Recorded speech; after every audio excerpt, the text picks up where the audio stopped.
नमस्ते सभी को। आज हम बात करने वाले हैं एक ऐसे व्यक्ति की जिन्होंने पूरे विश्व को गणित और विज्ञान का एक नया दृष्टिकोण दिया, आर्यभट्ट। वो न सिर्फ भारत के बल्कि दुनिया के महान गणितज्ञ और एस्ट्रोनॉमर थे। तो चलिए उनके जीवन यात्रा पर एक नज़र डालते हैं।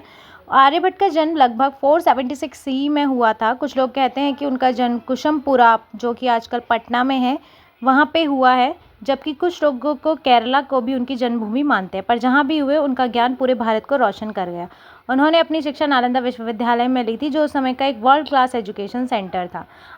उनका सबसे मशहूर ग्रंथ था आर्यभट्टिया। इस किताब में उन्होंने गणित, ट्रिग्नोमेट्री, अलजेब्रा और खगोल विज्ञान, एस्ट्रोनॉमी के कई एडवांस कॉन्सेप्ट दिए थे।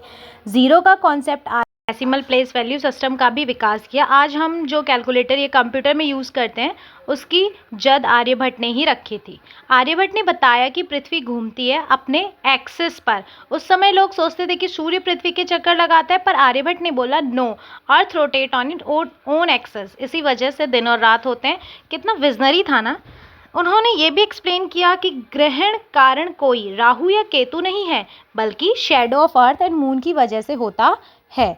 आर्यभट्ट के काम का असर न सिर्फ भारत में बल्कि अरब और यूरोप तक भी पहुंचा। अरब स्कॉलर्स ने उनकी किताबें ट्रांसलेट की और उनके आइडिया यूरोप तक गए, जहां से रिनाइसेंस पीरियड में साइंस फिर से जागरूक हुआ। इंडिया ने उनकी याद में 1975 में पहला सैटेलाइट लॉन्च किया, जिसका नाम था आर्यभट्टा। आज भी स्कूल बुक्स में उनका नाम पढ़कर हर स्टूडेंट्स को गर्व होता है। आर्यभट्ट सिर्फ एक गणित ज्ञानी नहीं, एक विजनरी थिंकर थे। उन्होंने हमें बताया कि ज्ञान सिर्फ किताबों तक सीमित नहीं है, बल्कि नज़रिए में होता है।